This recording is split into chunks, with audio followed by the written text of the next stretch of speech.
Hello, I'm Carly Krakow, and I'm thrilled to be joined today by Dr. Ilan Pappé. He is Professor of History and Director of the European Center for Palestine Studies at Exeter University, and author of numerous major books about Palestine and the Middle East. Thank you very much for being on Live with ASI, Dr. Pappé.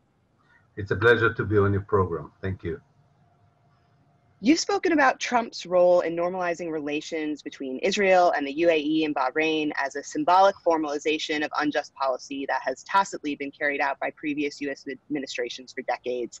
And in an interview for one of our partners, Voices of the Middle East and North Africa, you recently spoke about this as a paradox and an issue of style more than essence.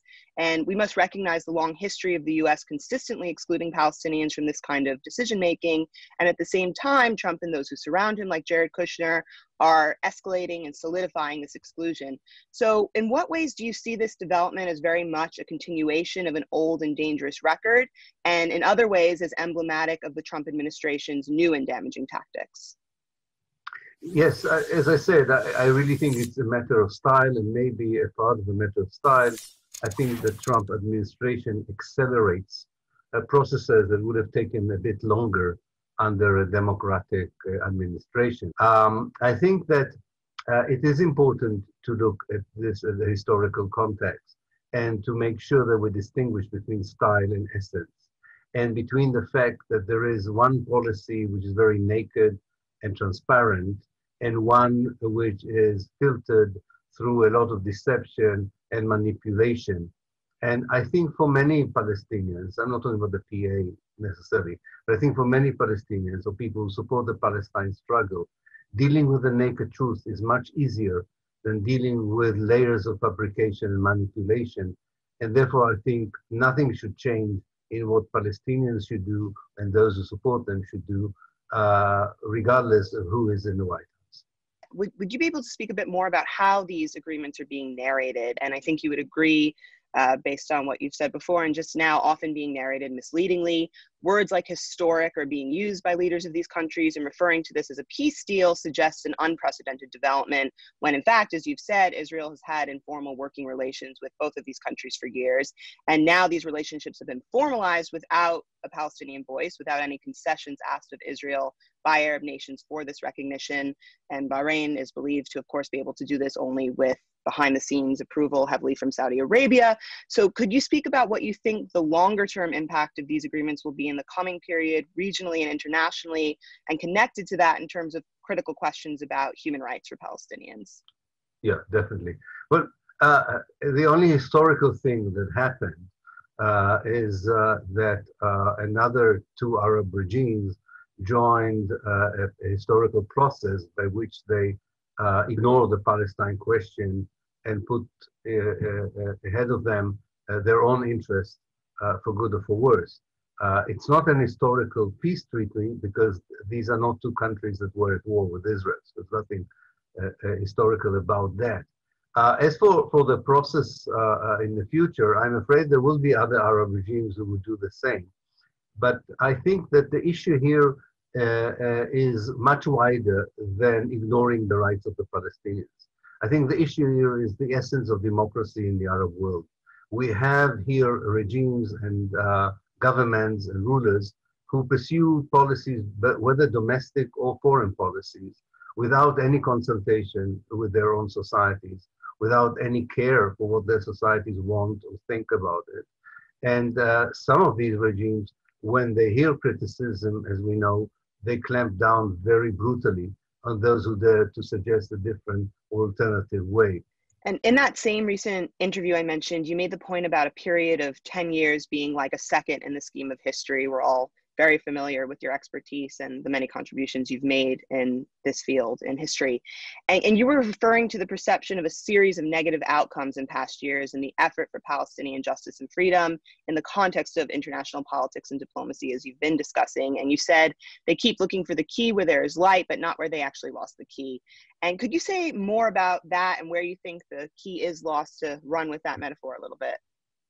I think for 50 years, more or less, since the late 1960s or in the 1960s, anybody who was involved genuinely or cynically in what we call the peace process were pushing forward with a very powerful coalition, included all the major powers in the world, for a solution that was not viable, was immoral, and had very chance of becoming a practical settlement on the ground, namely the two-state solution, which anyway was a solution that was pushed forward according to the Israeli Zionist interpretation and was not really a genuine idea of at least allowing a sovereign, independent Palestinian state on part of Palestine.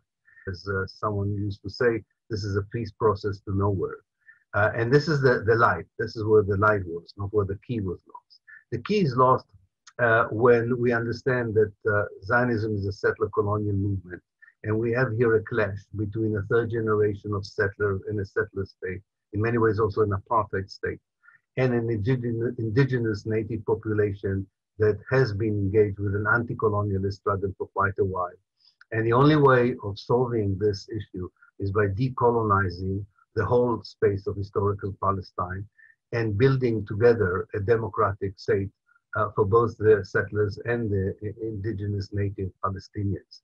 And it will be a very difficult project to pursue, but we wasted 50 years of doing nothing in that direction. So I hope at least very soon we will start, and maybe it will take less than 50 years to push forward for a just solution and the only viable solution for the dispossession of Palestine and the Palestinians that continues on a daily basis, as you know, as we are talking, even when we talk about it today.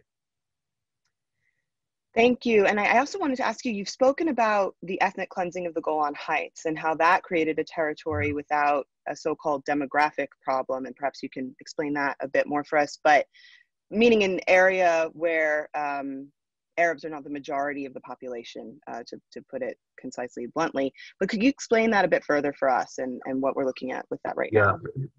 Because Israel is a settler colonial state, it works on two dimensions. Space and population, or if you want, geography and demography. Geographically, it wants to expand all the time to create what it believes are natural borders and not, kind of artificial borders.